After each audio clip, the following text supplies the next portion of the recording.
ओम नमः सिद्धेभ्य। ओम नमः सिद्धेभ्य। ओम नमः सिद्धेभ्य।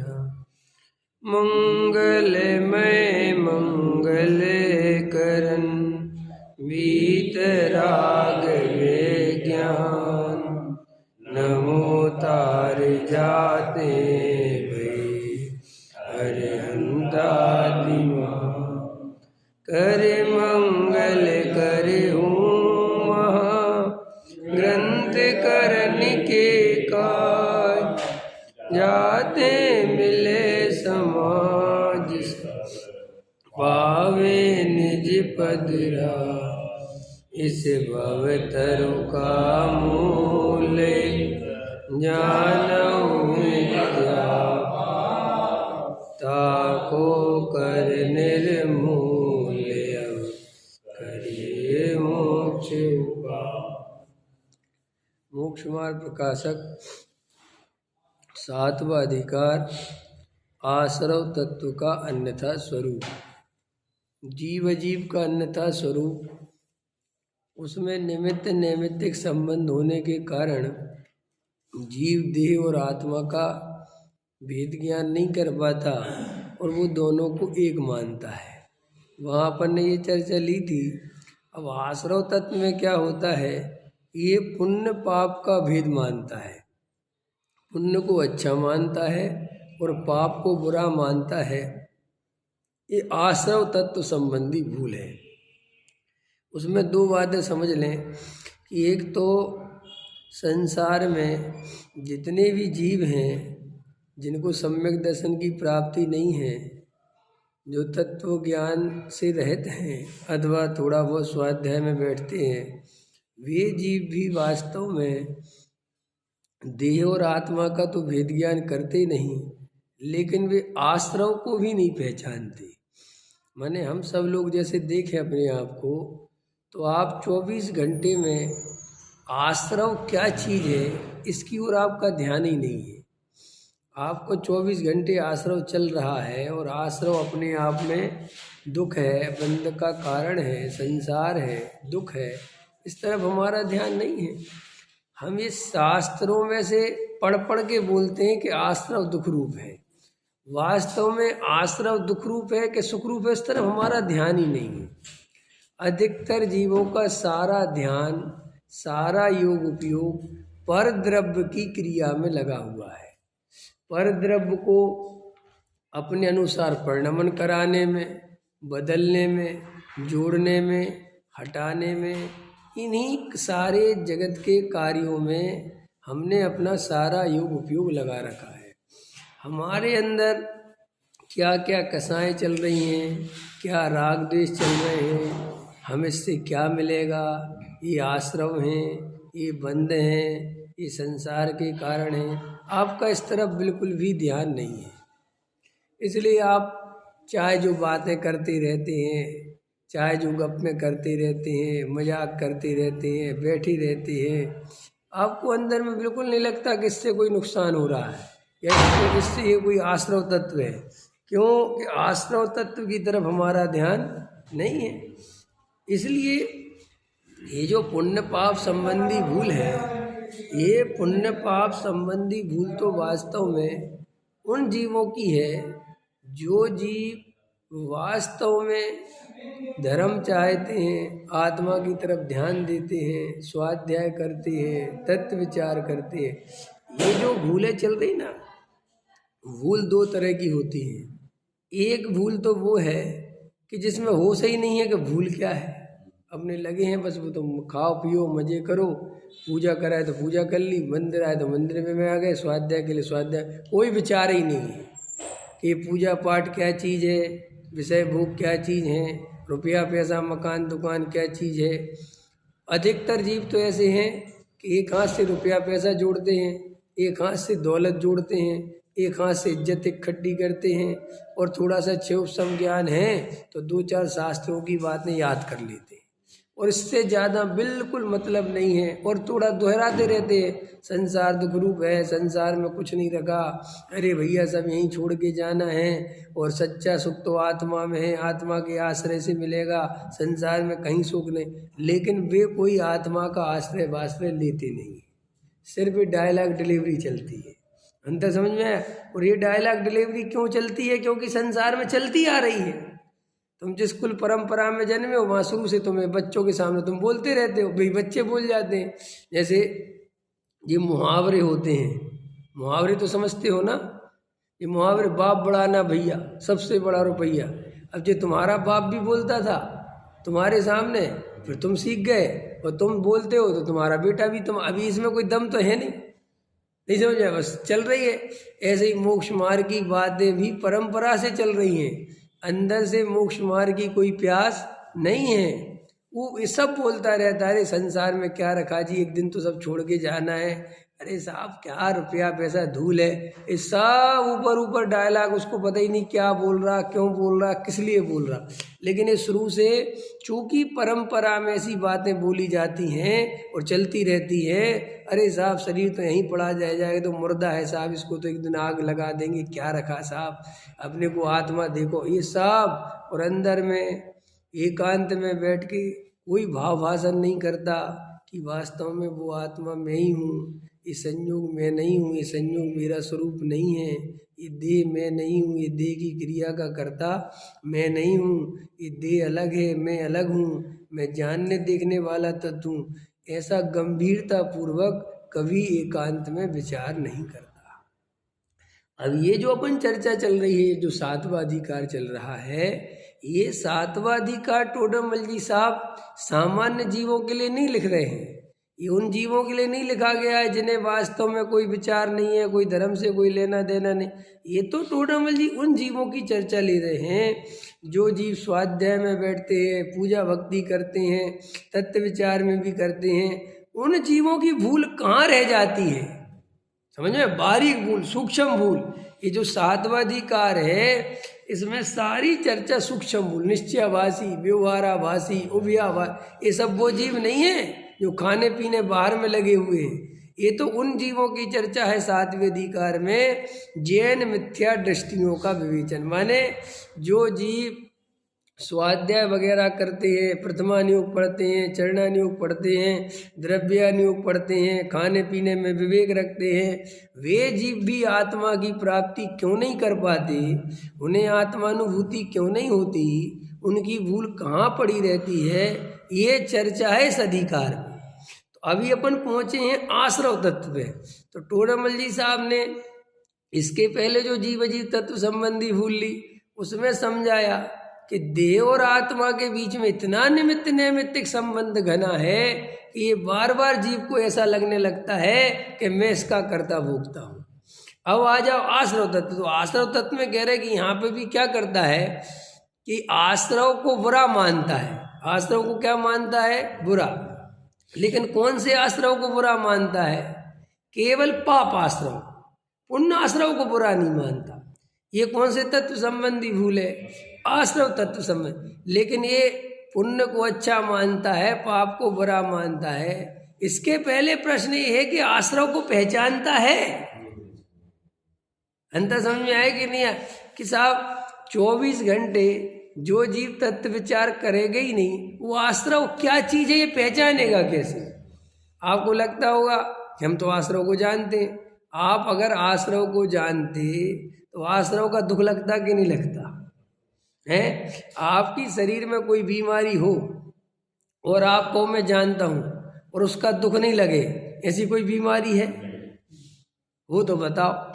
अरे साहब जरा सा सर्दी जुकाम हो तो वो भी बेचैनी पैदा करता है, और सब जानते कि इससे मरेंगे नहीं, कोई आफत नहीं आएगी, 4-6 दिन में मिट जाएगा, तो भी शीघ्र मिटाना चाहता है कि नहीं चाहता है? और उसका दुख भाषित होता है कि नहीं होता है?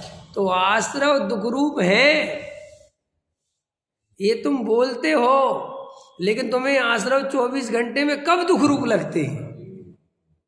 और नहीं लगते, इसका मतलब क्या है कि आश्रव की खबर ही नहीं है।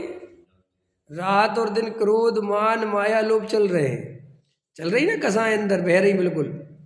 तुम्हें एक भी कसाय का दुख लगता है तो श्री गुरु कहते नहीं लगता तो तुम्हें आश्रव के बारे में बताएं क्या। यहाँ तो उस जीव के बारे में बता रहे हैं जिसे क्रोध मान माया लोभ के परिणाम दुखरूप लगते हैं और दया दान वृत्तिशील संयम आदि के परिणाम सुखरूप लगते। इतना भेद तो है कि वो दया दान पूजा भक्ति के परिणाम चलते हैं तो बड़ा प्रसन्न रहता है, बड़ा खुश रहता है, और उसे क्रोध मान माया लोभ के परिणाम होते हैं तो वो दुखी होता है, ख्याल में है ना, भयभीत होता है, डरता है कि अरे बंद हो गया होगा। तो श्री गुरु कह रहे हैं कि ये भी भूल है, ये भी, लेकिन इस भूल के पहले महाभूल है कि हमें ये दोनों ही तरफ ध्यान नहीं है। यहाँ तो दया दान पूजा भक्ति भी बेहोशी में और हिंसा झूठ चोरी कुशील भी बेहोशी, दोनों ही का होश नहीं।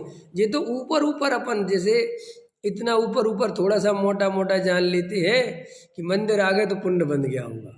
समझना, बहुत गहरी बात बता रहा हूँ। मंदिर आ गए, स्वाध्याय में बैठ गए तो पुण्य बन गया होगा जी, और हम व्यापार में चले गए, घर गृहस्थी में लग गए तो पाप बन गया होगा। आपने जो मोटा मोटा भेद कर रखा है, लेकिन वास्तव में इन दोनों में आप होश में ही नहीं हो।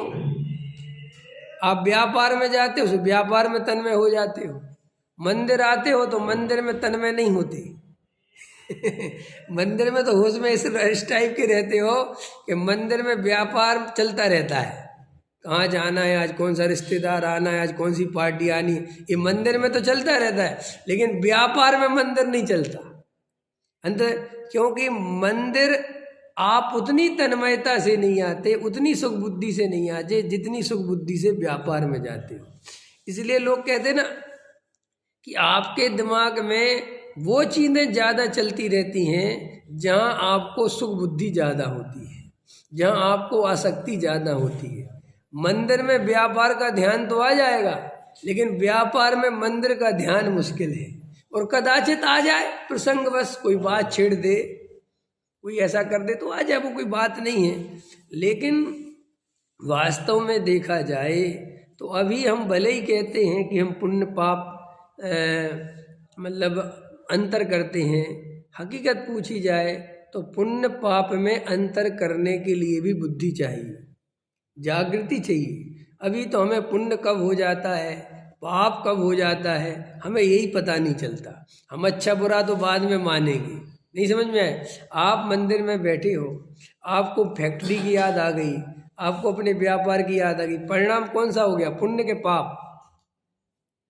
याद आ गई ना तो पाप का हो गया, लेकिन आपको याद ही नहीं आया कि पाप का हो गया, नहीं समझ में। तो आप किसका मतलब आपको पता ही नहीं चलता पुण्य।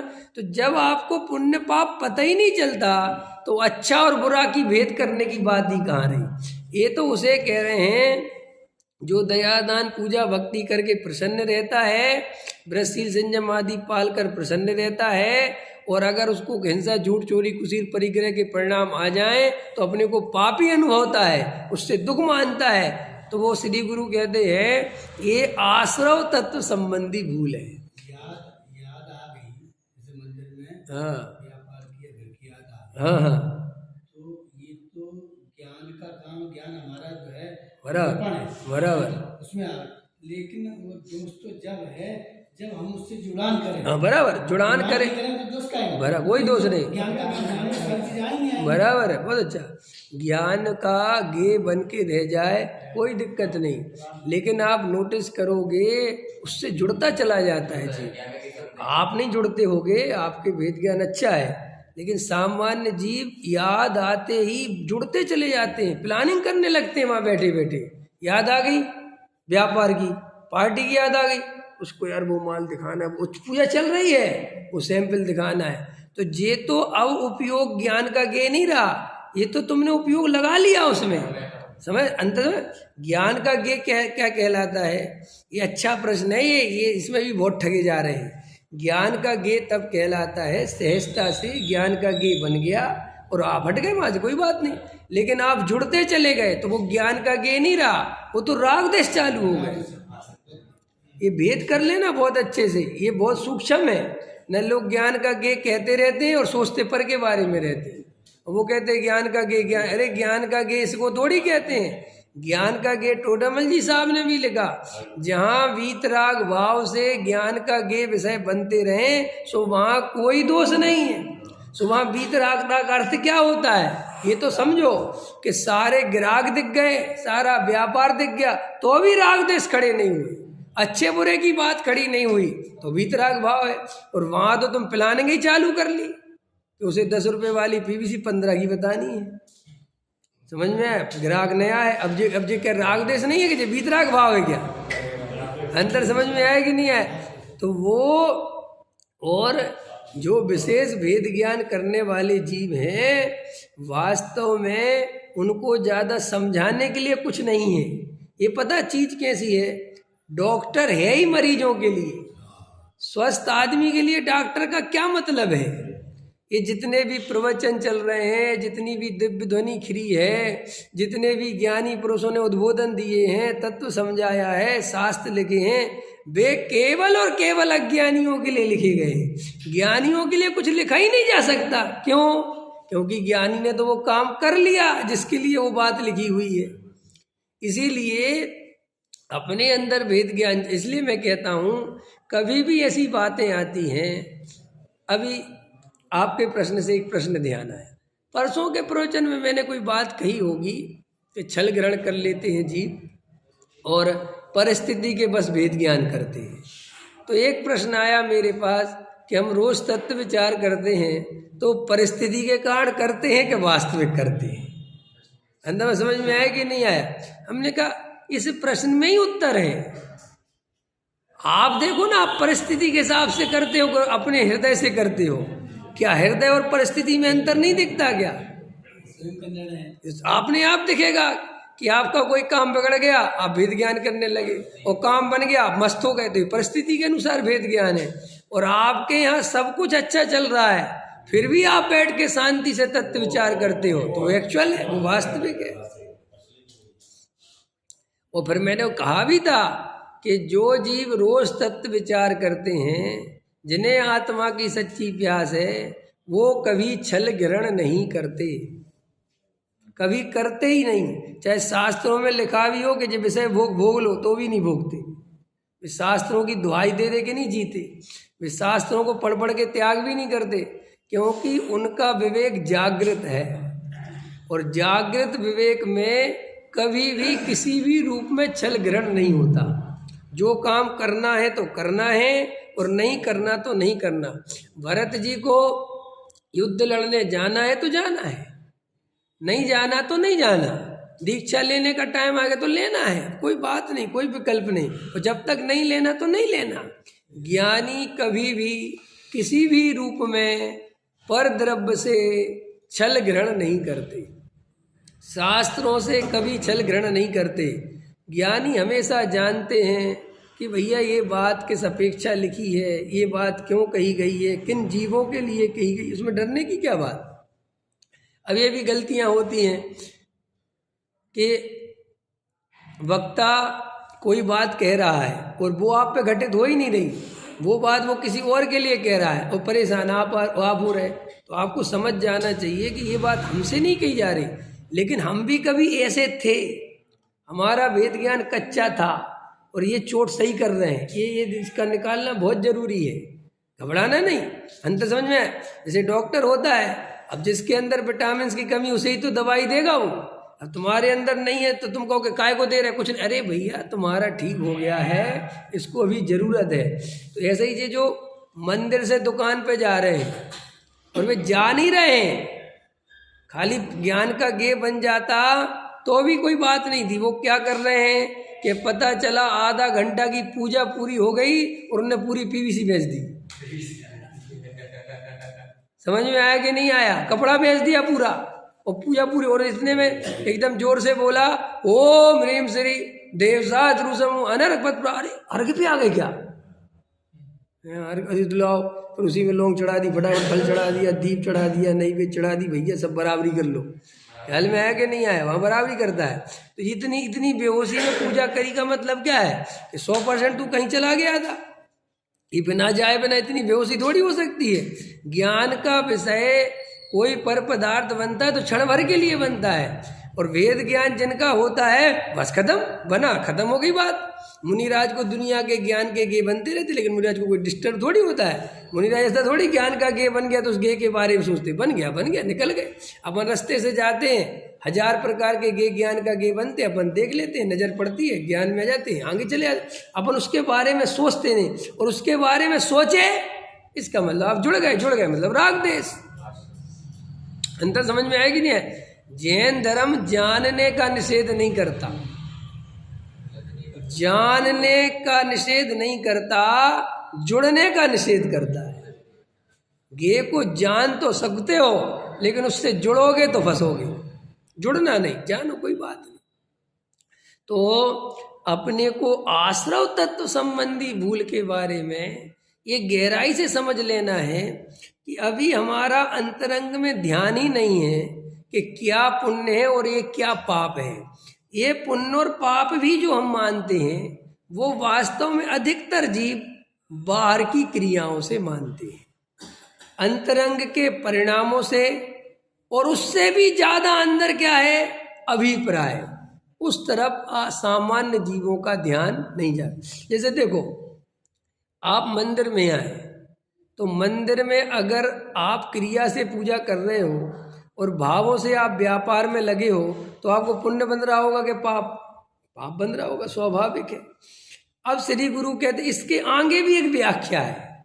ये तो है बिल्कुल सामान्य जीवों की व्याख्या, अब इसके आगे एक व्याख्या है कि क्या व्याख्या है कि कोई जीव भावों से भी पूजा कर रहा हो और क्रिया भी कर रहा हो और अभिप्राय में भगवान अच्छा बुरा करते हैं, ये मान्यता है, तो श्री गुरु कहते भले ही 2-4 पुण्य प्रकृति बन रही हो, लेकिन मिथ्यात्म वहां बन रहा है। इसमें पुण्य की अपेक्षा है तो ही पाप बनना है। हाँ बराबर, पुण्य की अपेक्षा है। मैंने कहा ना 2-4 प्रकृति चलो पुण्य की तुम्हारी ले लेते हैं, लेकिन असली जो मिथ्यात्व है, जो 4 गति का वास्तविक कारण है, भाई पुण्य पाप जीव को 4 गति में नहीं रुलाते, पुण्य पाप में दम ही नहीं। देखो हमने कल आपको समझाया था, पुण्य और पाप एक ऐसी चीज है कि जो करनी नहीं पड़ती जीव को। पुण्य और पाप प्रकृति से ही होता है। देखो आप, अब ये कर्णानि योग का सिद्धांत बताता हूं। कर्णानि योग में सिद्धांत आया है कि कोई भी पापी से पापी जीव हो, वो अंतर मूर्त से ज्यादा पाप नहीं कर सकता। कितना मूर्त से ज्यादा? अंतर मूर्त के बाद उसे एक पुण्य का परिणाम आएगा, फिर उसके बाद पाप का परिणाम आएगा, ऐसा नियम है। ऐसे ही देव गति के भाव नक्की है, नरक गति के भाव नक्की हैं। साधिक 2000 सागर की पर्याय जो जीव की है ना, ये अवस्थाएं, 33 पर्याय में आया तो कितने सागर तक, तो बोले साहब साधिक 2000 सागर इस संसार में। इस पर्याय फिर अगर आत्मा का ध्यान नहीं करा, सम्यक दर्शन की प्राप्ति नहीं करी, तो जीव निगोद में चला जाए। इसका मतलब ये है कि वास्तव में स्वर्ग और नरक जाना जीव का कार्य है ही नहीं। ये तो स्वर्ग और नरक जाएगा ही जाएगा, चाहे आप कुछ करो चाहे नहीं करो, वे भाव पूरे होंगे ना। स्वर्ग के जो भाव है वे मिलेंगे कि नहीं मिलेंगे? तो जब स्वर्ग जाना होगा तो आप ऑटोमेटिक पुण्य करोगे, जब आपका नरक का भाव होगा तो ऑटोमेटिक आप पाप करोगे। आपको त्रेंच में जाना होगा, आप मायाचार करोगे। अगर आप कसायों के भरोसे धर्म करना चाहते हो तो 3 काल में आप कसाय का भाव नहीं कर सकते। ये अच्छे समझ लो, गहरी बात।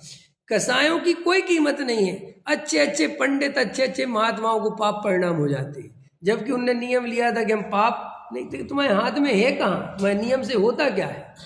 तुम क्रिया में नियम ले सकते हो कि हम मीठा नहीं खाएंगे, परिणाम में नियम कहाँ से लेंगे? तो कब आ जाए कोई पता थोड़ी चलता है?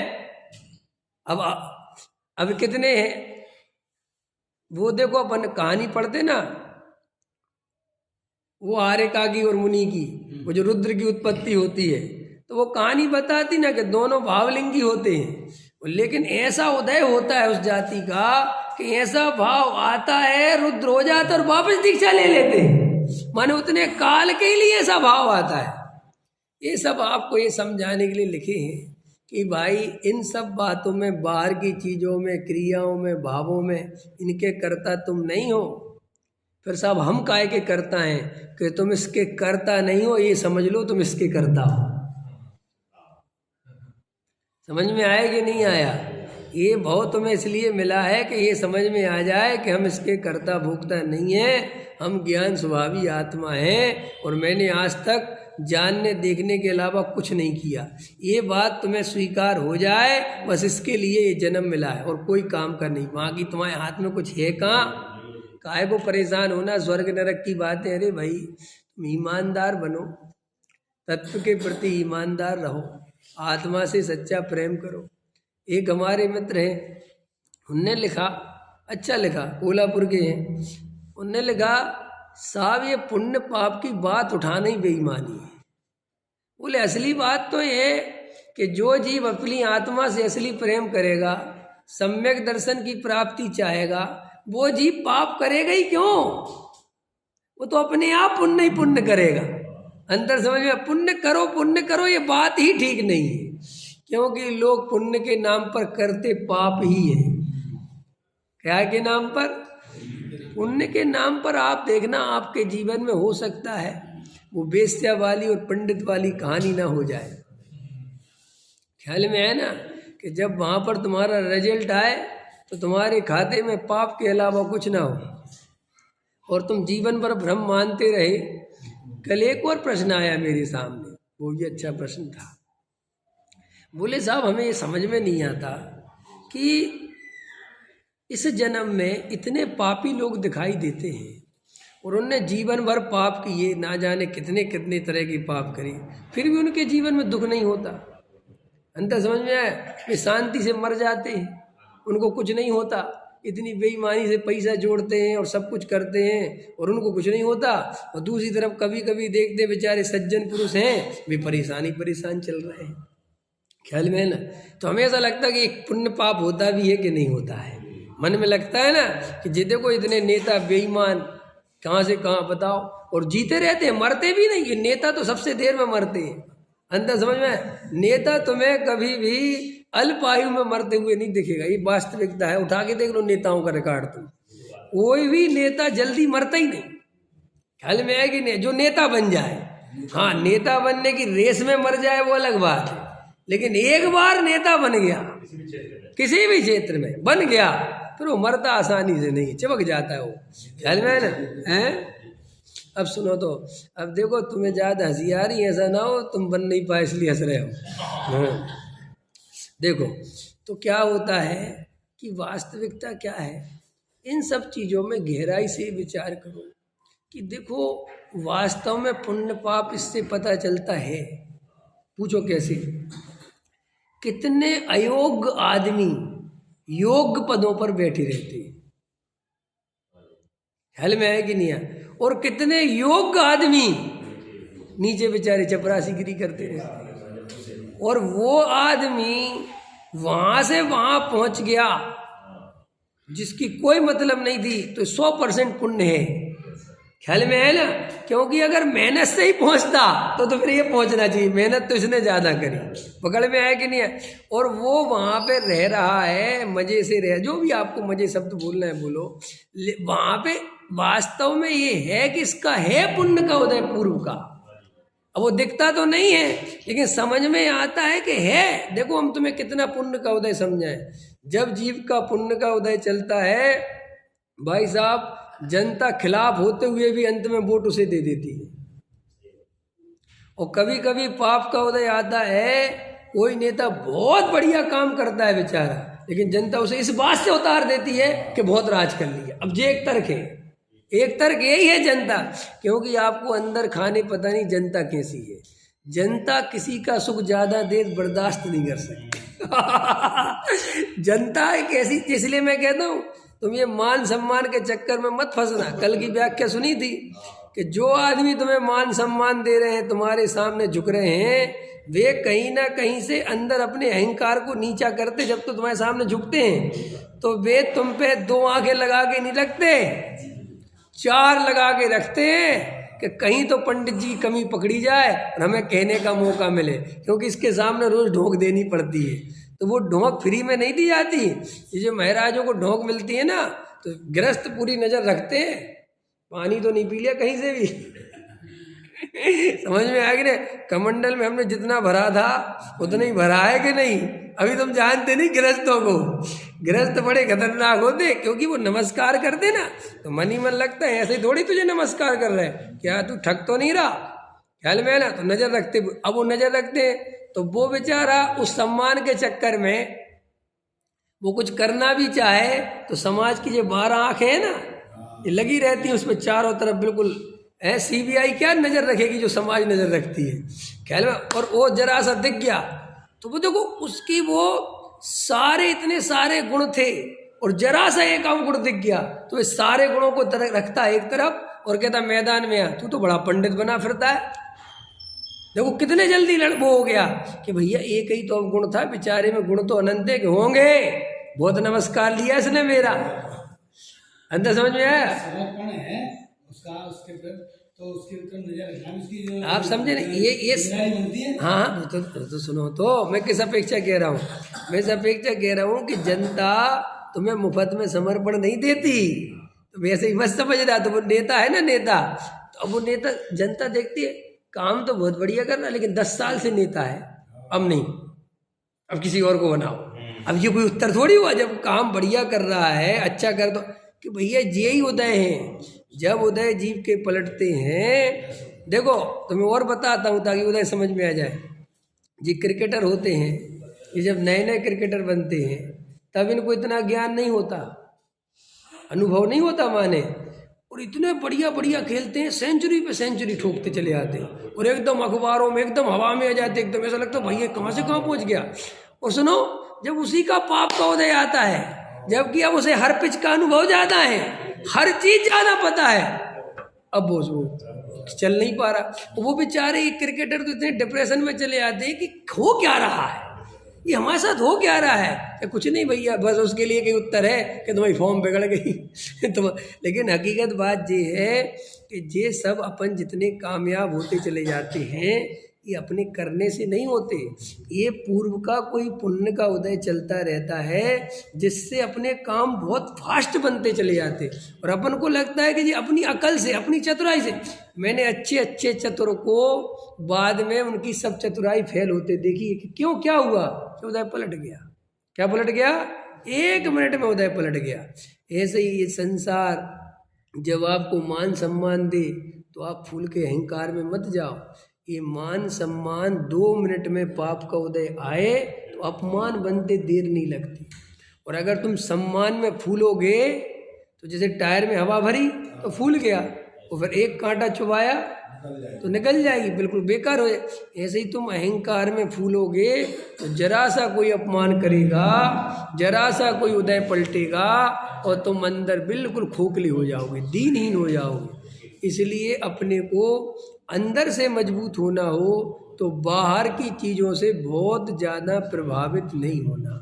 बाहर आपके कोई मान सम्मान देता है तो ले लो, कोई बात नहीं, लेकिन कोई मान सम्मान नहीं देता तो आपको अगर दुख नहीं होता तो आपका मान सम्मान ठीक है।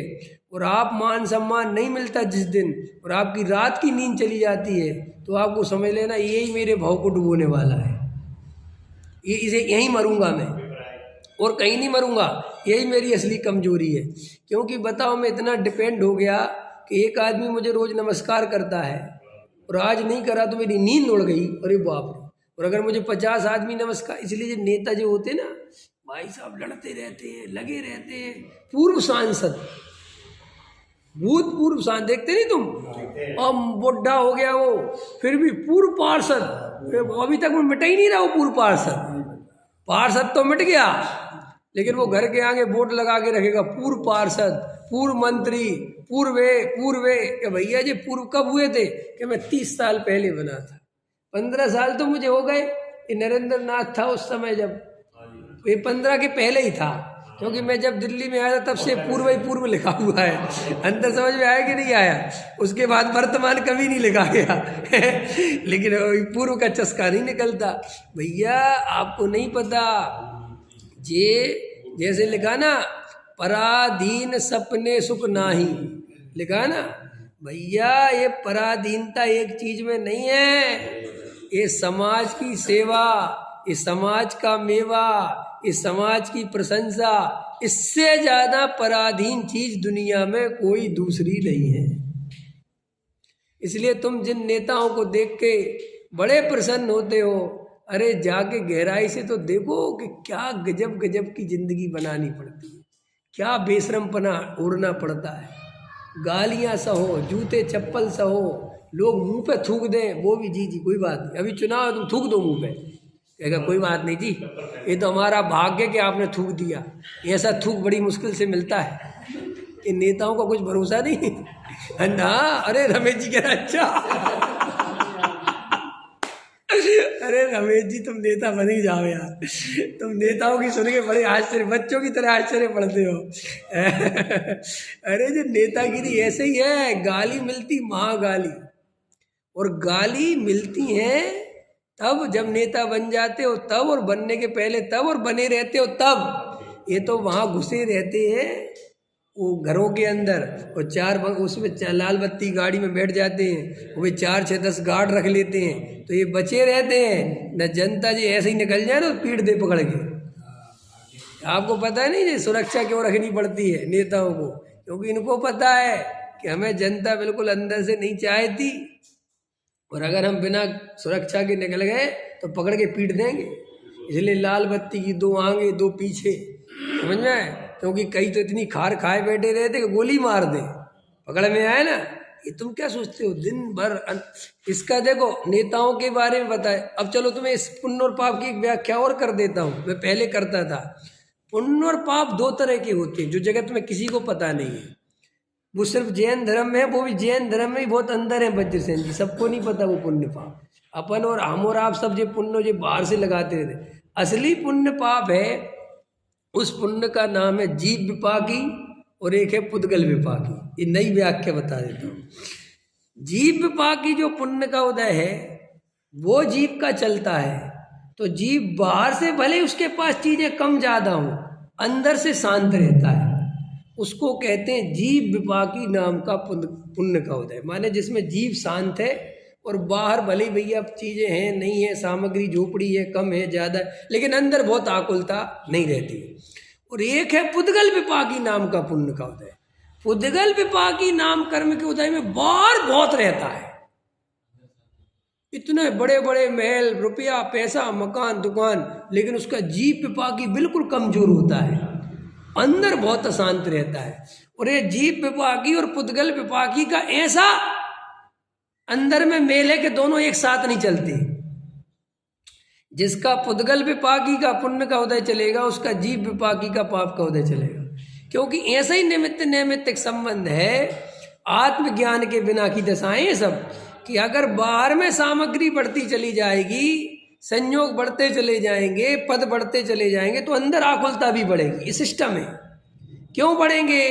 क्योंकि जैसे जैसे उसे बाहर की सामग्री और पद और प्रतिष्ठा मिलती है तो उसको बनाए रखने की आकुलता और खो नहीं जाए इसकी भयंकर चालू हो जाती है।